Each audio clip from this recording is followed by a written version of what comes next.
Hey again, everybody. It's me again. You miss me? Yeah, I know you guys miss me. First of all, thanks for actually clicking on and going through with this video. One of the things I have to show you guys here is it's the Marlin Papoose. Marlin, it's a P-A-P-O-O-S-E, I'm not sure. I mean, somebody can probably correct me on if I screw it up too much. I consider the Marlin Papoose a pretty good gun. First of all, you guys got a really dirty mind. I know everybody that clicked on this video. If you were hoping to see something a little dirtier, I'm sorry. I just figured I'd really kind of pique curiosity of some people here. The Marlin Papoose is a good little survival takedown camp gun. It's been around for quite a while. You got the original 70 Marlin 70 P, which is the wood stock. That's generally the older models. This is the 70 PSS, which stands for stainless steel, obviously. Now I have actually reordered the sights here. This is something I've actually acquired pretty recently. This is what I consider a good backpack SHTF survival rifle. As you can see, there's not much to it. You just put the barrel on, thread the collar, everything fits in.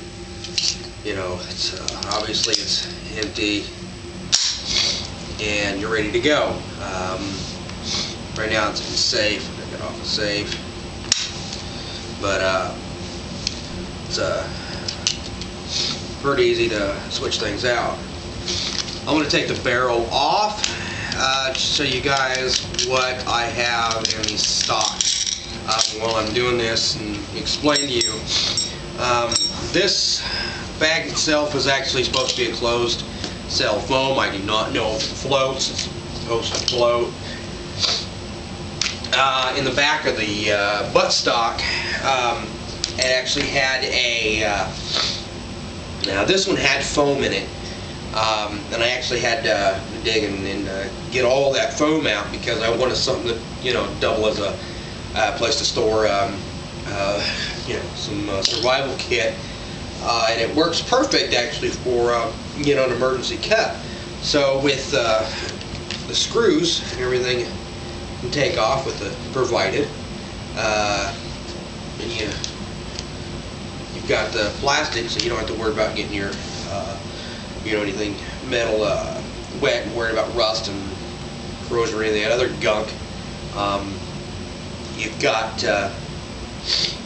go to the water. First off, let's start with the first is, other than a sling, they actually come with a way to mount a sling. They're already built in the stock. On here, I've got, when you run out of ammo, you need, for defense, this is actually a tri-blade, so it's three-sided. That probably crappy to see on there. There's two of these in here. The next thing is, I'll go with here. There's a plate with a screw. Use my multi-tool. Assuming I have my multi-tool on me, which I usually always do, and in a survival situation, I'm definitely going to have my multi-tool on me. And we'll start pulling the stuff out here. I'll show you what I have. Obviously, I'm still working on what I want. I got some stuff ordered, switching things around. Your survival kit's going to depend on your area, your situation, your climate. I have in this bottom part, you put other fire starters, different things. I've got 1, 2, 3, 4, 5, 6 rounds, which is nice to have, always as a backup in an emergency. And the end, here we go. It's got 2 more screws. These I actually consider wood screws. It's what they look like to me, but they're in plastic, so either way it holds the stock down. One of the things I actually had to do was I had to take a file and file down around the sides, that way it would still fit tight, but you know, easy to get down. I could take something else and pop it out, but at this point, you know, I have a string on here that I'm just playing around with. One of the options is taking a string, which is actually from a dog food bag, and just pulling the string out. You know, and it pops that off. What that does is that actually helps because it's really tight. And tin. So it's an old Altoids tin. And we'll pull this out and we'll kind of go through some of this stuff here. And make sure, because I've got plenty of room in here, and I'm still going through some stuff. Obviously, I've got ammo. I've got some CB shorts in here. I've got Federal longs. I've got the solid Remington solid golden bullets. I've got the Federal hollow points. I've got the Remington hollow points. Instead of course the CBs. One of the things I'm actually going to be putting in here is the CCI stingers. Yeah, I'm not real sure. I just was throwing some stuff in there to see what all I could fit in there, and of course it's going to be a little bit different situation, and I need to that way I can figure out how to do something. Here we go. Let's do this. And here, just as kind of a pre-look, one of the things I've done is, of course, just a little flashlight. We've got about 30 feet of fishing line. This is a 17-pound test Cajun line. Little small Swiss army knife, which is, you know, I got scissors, and got a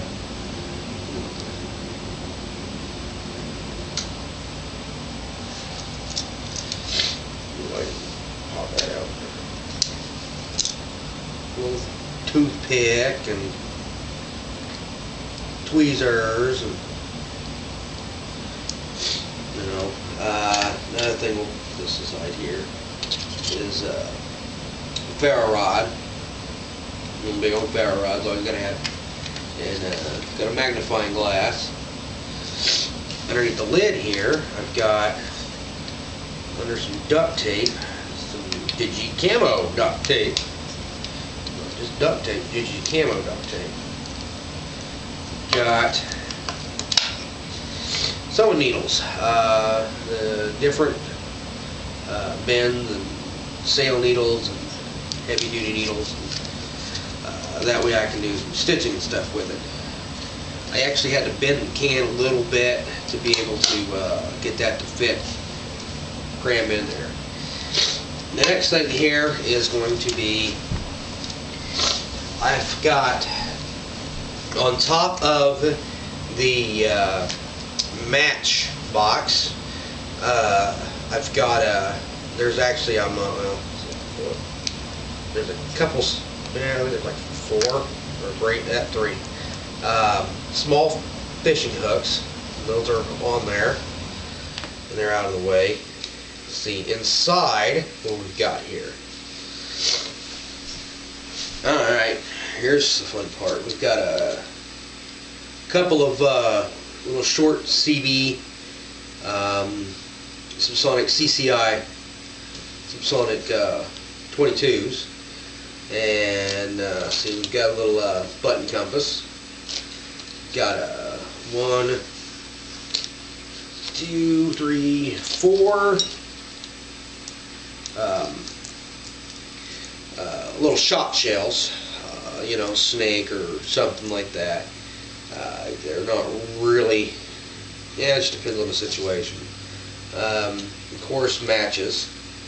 And another thing is, we got some lead here, but they're pellet gun pellets, so the hunting pellets. I actually have them wrapped and tied together, so there's 4 of them here, which can make a decent weight. I can add weight onto one of the hooks if I wanted to make it sink a little bit, to make it fly or whatnot. So you've got to have a little bit of an option. Obviously, I've got room for more stuff. At this point, what I've done is to make room is I've actually cut the matches in the ends off the matches so they'll fit sideways instead of long ways. This is just right now an idea of what you can do with a hollow stock. Now, to save some time, don't have it put together yet, but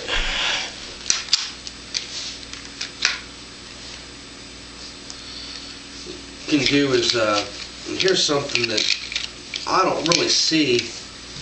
I haven't seen anybody do this on a video for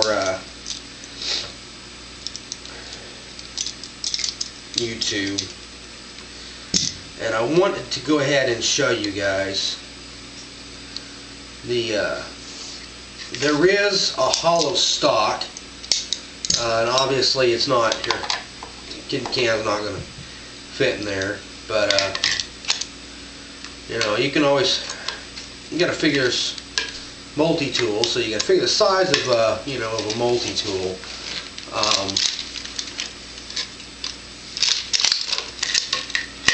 In you know, the Crickett, and of course, obviously, it's got a bigger scope on here. You can get a flathead instead of the T25 takedown screw, and make this obviously shorter. You figure, and then if you know, it's going to take down to about the same size. So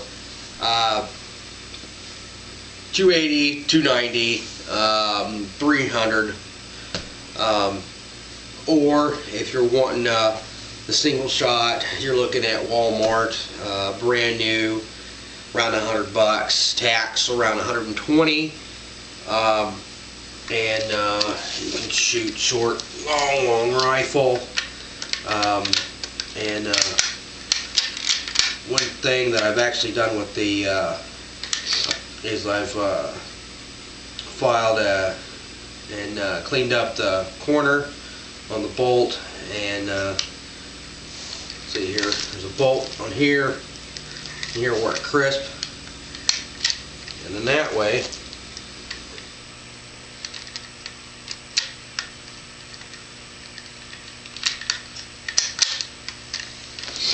you've got a nice clean follow through. So you still have something with the synthetic stock that if you're trying to stay away from, or you don't have the money right now for you know, $300 or so, you can always go with the very tactical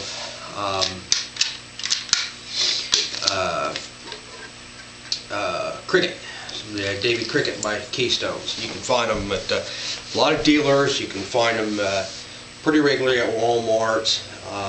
You can get them used. Yeah, they're probably going to be around the same price, or you're looking at $100. You know, if you buy them used, they're pretty good.